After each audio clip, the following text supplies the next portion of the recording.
What's going on today, everybody? Well, hope you're having a fantastic day. I know I'm having an okay day because I went to go ride the motorcycle and of course it's dead. So I've had the bike off the charger for less than a week.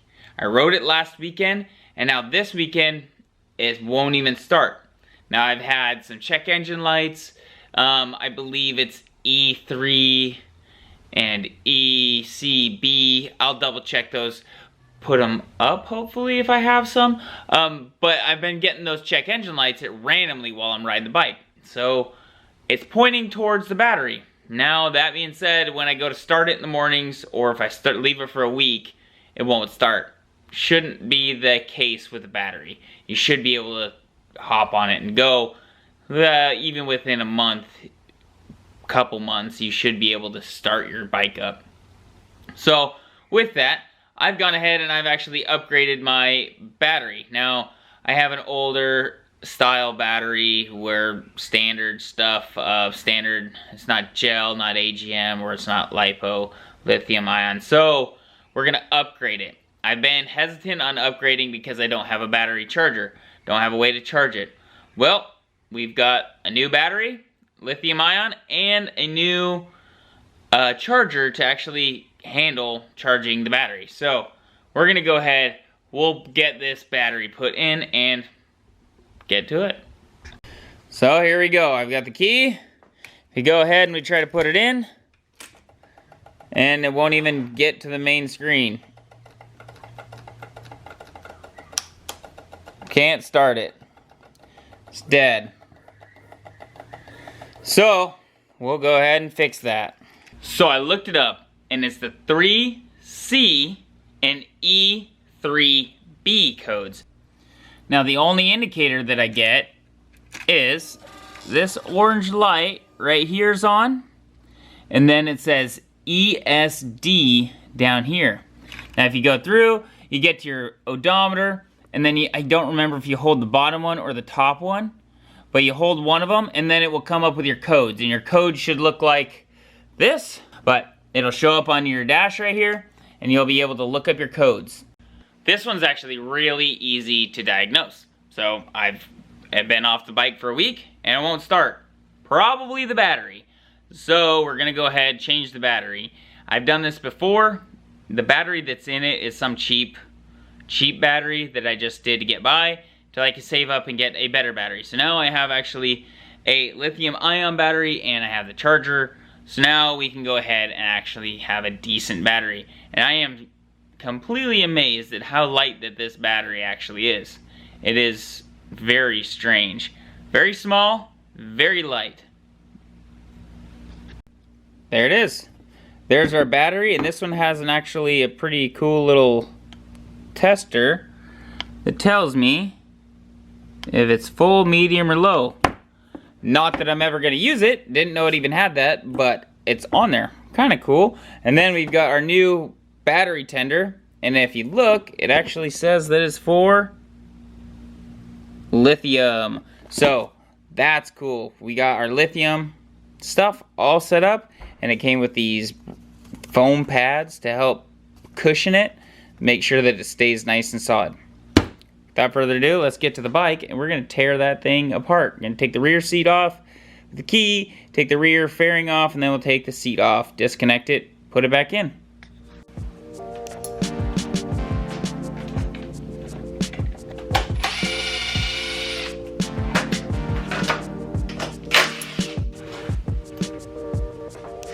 With the rear tail off and the seat off, we can actually get to this now. It's held in by a bungee, and it looks like I'm gonna need a new bungee soon, and then the battery terminals holding all the battery stuff on. So we'll take those off and get it in.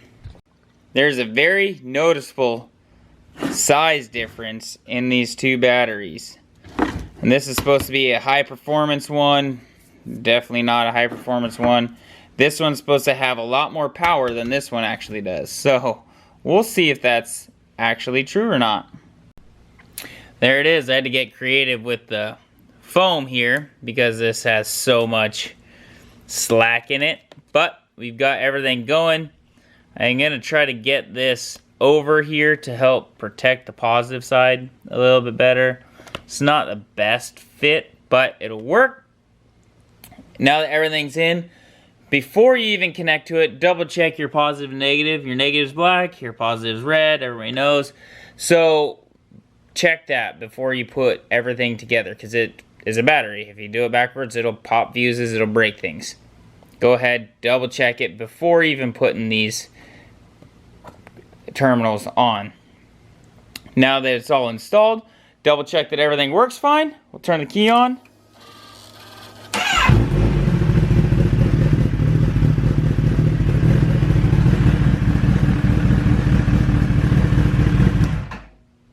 No lights. No lights, and everything seems to be working just fine. Starts up real quick, so we'll go ahead, put everything back together. Here's a little bit of a tip, trick, whatever you have. So this nut goes actually inside this terminal. Now, if you're like me, and I don't know if you noticed, but I had a whole bunch of things connected to it. I've got my lights, I've got my battery terminals, I've got chargers, I've got the security system, I've got something else connected on there. So I've got a pretty good amount of stuff taking up this space right here. Now this is the bare minimum that this needs for this bolt to actually stick in the nut. Anything above that, and it won't connect the nut to it. So a good tip is get a pick. And you can use that pick to help pry the nut actually up. It's a little bit easier in the bike, but you can go ahead and kind of push it where you need it, get this close, and then start screwing it in. There you go, battery installed. Not super hard. The hardest part's actually getting all the ring terminals connected to the screw to the battery. That's the hardest part. If you guys are having this problem, definitely double check your battery, because this has happened to me now. This is the second time that this has actually happened to me, and it kind of throws you for a loop, because your light will come on, your ESD, there'll be ESD written down on your LCD screen, your little cluster, and you go to check it and you get a couple codes. Well, your steering dampener doesn't really go bad. And that's what a lot of them alleviate to, or what they point you towards. First, try the battery. The battery is easy enough to change, and it's cheap enough. The steering dampener is a lot more expensive, and it's a little bit more of a pain to get off and on. So definitely try the battery first if you're having these. If not, at least you have a new battery, and your bike's not going to let you down.